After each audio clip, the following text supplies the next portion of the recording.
guys, and welcome back for a very special episode because it is the most wonderful time of year, and I am not talking about Christmas. I'm of course talking about E3 2021. We got to see so many amazing games, and in this special episode I'm going to recap all the best games I think we've seen this year. So it was a bit of a shame it was all online. There was no Sony and there was no EA games, but there is a lot to be excited for coming both this year and next year. So let's jump in to my picks of E3 2021.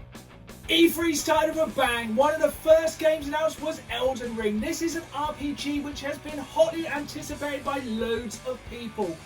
Made by Bandai Namco and also featuring George R.R. Martin of Game of Thrones fame. This game looks like it's going to be absolutely incredible. A massive open world game, interesting combat, and the story looks like it's going to be super deep. This is a game I think a lot of people wanted to see more of, and now I've had the trailer, everyone is super hyped for this one. Another game I was really excited for and didn't actually expect to see was Jurassic World Evolution 2. The first game was really good, but it did have some small faults, and with the release of Jurassic World Dominion next year, I think this is going to be a really exciting time to be a Jurassic Park fan. This game looks awesome. It looks like hopefully going to address all the problems in the first one while adding tons more stuff. And the graphics look like they're going to be absolutely breathtaking. I cannot wait to get back into making my Jurassic World of my own. I've been blessed for a long while with the game known as Hades, and now everyone can enjoy it. It is coming to the PlayStation and the Xbox in August, and I highly recommend you play this game. It is one of the best, just one more games I've played for ages. I have died over and over and over again. You think it would get repetitive, you think it would get boring, but the challenge is there and it just makes you want to go one more time to try and get your way out of hell. Highly recommend this game. I'm so glad everyone will be able to play it come August. So we finally got to see some footage of the new Battlefield game, and I've got to say it looks absolutely mad. 128 players this time. I remember when I first played Battlefield when it came onto the PlayStation 4, that was the game that made me make the switch from the Xbox 360 to the PS4. That 64 player online was absolutely mad, and this 128 player is going to be insane. This may well be the game that makes me go onto the next gen of consoles so I can be in the Battlefield. We finally got to see the new game from Bethesda, Starfield. I've got to admit, this looks like it could be pretty cool. I would have liked to have seen a new Fallout or even something of Elder Scrolls 6, but they're saying this is going to be a game which is like Skyrim but set in space. Let that just sink in for a minute. Skyrim but in space. That sounds amazing. Cannot wait for this one to come out. This trailer did not give a great deal away, but you know Bethesda, they like their subtle trailers, so I'm sure we'll be seeing a lot more of this one very soon. Another game which was unveiled by Bethesda was Atomic Heart. And this is a really interesting one. It's really cool to see Bethesda finally doing some new IPs. It's always good to have a new game coming out just as it stands on its own. This one looks really cool, really different, really interested to see where this one goes. I have been waiting for ages for them to announce a new Forza Horizon game, and I was so pleased to see it is finally here, and this time we are going to Mexico. And it's coming out in November, so it's really not that long to wait. Also, as many of these games that Microsoft announced are going to be day one on Games Pass. That just shows that Games Pass is absolutely a fantastic service. This game looks incredible. Again, could this be the game that makes me make the switch onto the next gen? I do find it strange this is also ready to release on the Xbox One, but I think on the Xbox One S, this is going to be one of the best looking games of all time. Microsoft were not done yet though with the big announcements. We finally got to see Halo Infinite for the second time. Hopefully this time it's going to be a little bit more polished and have a little bit more graphical power than the last time we saw it. Again, this is another game that's getting a day one release on Games Pass. For that small amount each month, that Games Pass membership is looking very, very sweet. Halo has kind of fallen out of favour with me. I do prefer Halo 1 to 3. I am wearing a Halo t-shirt in excitement for this game, so I'm hoping this one's the one that brings me back to the Halo franchise. For me personally, I feel this game is going to go back to the roots of what made Halo good.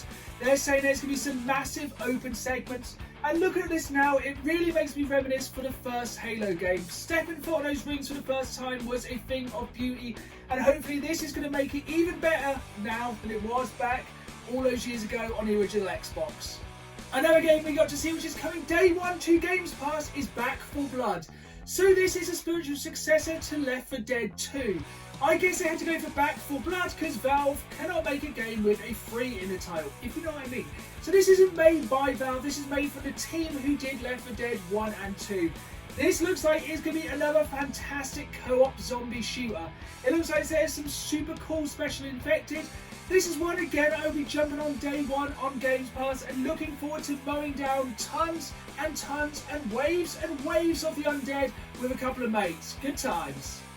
Square Enix had a couple of really cool announcements, one of which is very strange, the first of which is very cool, and that is that it's a new Guardians of the Galaxy game. So first impressions, this looks pretty awesome. Some of the characters look a bit different than they do in the films and the comics, but I think it looks pretty cool and it makes it its own standalone thing. Not sure if this is canon or a side project, but it looks really cool. I just hope after the Avengers game, which was pretty rubbish, they can kind of pull this one back and put out a banging game. But the demo of this does make it look pretty awesome, so I'll be looking forward to trying this one out when it comes out later in the year. Stranger of Paradise Final Fantasy Origin definitely got the WTF award of E3. This game looks really weird. They've taken Final Fantasy and made it incredibly violent for some bizarre reason. It looks like Final Fantasy mixed with Bloodborne, mixed with Dark Souls, mixed with more blood than you can shape a very large sword at. This one could be really interesting, but definitely want to see a little bit more of this one if I delve in. Definitely a departure from the Final Fantasy staple, but could be an interesting little one. We may not have got Borderlands 4, but we have got Tiny Tina's Wonderland. I think Tiny Tina is definitely one of my favourite characters from the Borderlands universe. I'm really excited for this one. The DLC was for Borderlands 2, which was all based on Dungeons and Dragons in Tiny Tina's head, was incredible. And if this one is even slightly as good as that in a full game, this is definitely one to look forward to. Cannot wait once again to delve in 4-player co-op and D&D the hell out of this one. So we learned this has a massive all-star cast of characters, but most importantly, the best character from Borderlands is Butt Stallion, and they are back. I don't know if it's a he or a she, but they are back in this game, so cannot wait for this one. In some very confusing news, Ubisoft have announced a new Avatar game. So who knows, will we ever get Avatar 2? So this is actually the second Avatar game. There was one back on the Xbox 360 and the PlayStation 3, but this one does look incredible graphics-wise. I kind of think it nearly looks to be the graphics of the movie, so it's really exciting to see them pushing the hardware of these next-gen consoles. If we get games like this, I think it is going to be a very exciting year to be a gamer. So Limited Run came and announced 30 new games in one of the stranger press conferences of E3 2020. The list is so long, I'm just going to pick a couple of the highlights. I've even had to have a list for this one. So we got Axiom Verge 2, Castlevania Requiem, we have Ghoul Patrol, we have Going Under, Retromania Wrestling, a Shantae collection so everyone can finally get their hands on those games that are going up in price exponentially. We have a super hot physical release, Zombies Ate My Neighbours, which came out today. We have River City Girls 2, we have so many. Retromania Wrestling is one I'm really looking forward to getting a physical copy of, but seriously, my wallet is going to take an absolute beating with all these limited run games. I know to be happy or sad, but there is so many to pick from. There's got to be something you want on this list. Finally, we have come to Nintendo, who arguably put out the best E3 this year.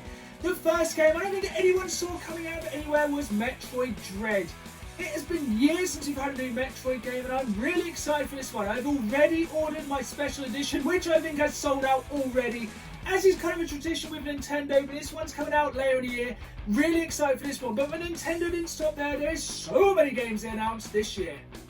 Another game Nintendo announced was Advance Wars, so it is finally coming to the Switch after seeing again like years. So this was originally on the Game Boy Advance. It's a really good tactical shooting kind of RPG elemental game.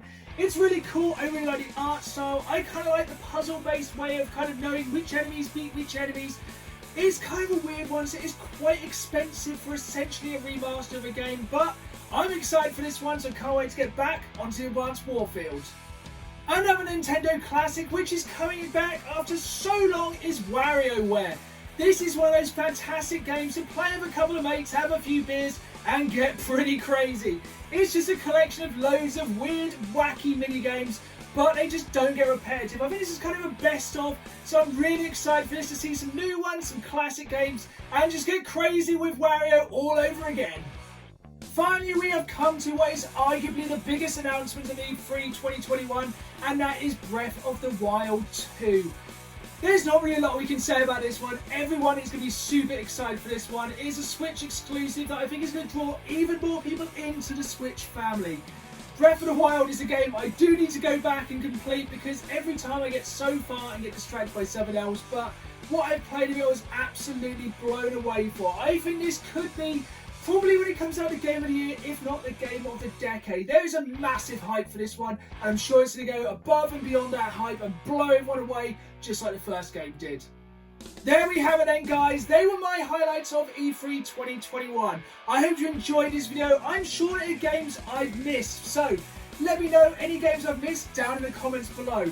Also, let me know what your favourite new game of E3 2021 was and what you are looking forward to playing the most.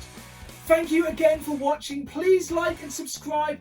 Follow me on Facebook and Instagram at DayInTheGamesMan. And for the next year, till the next E3, keep playing the game. See you soon.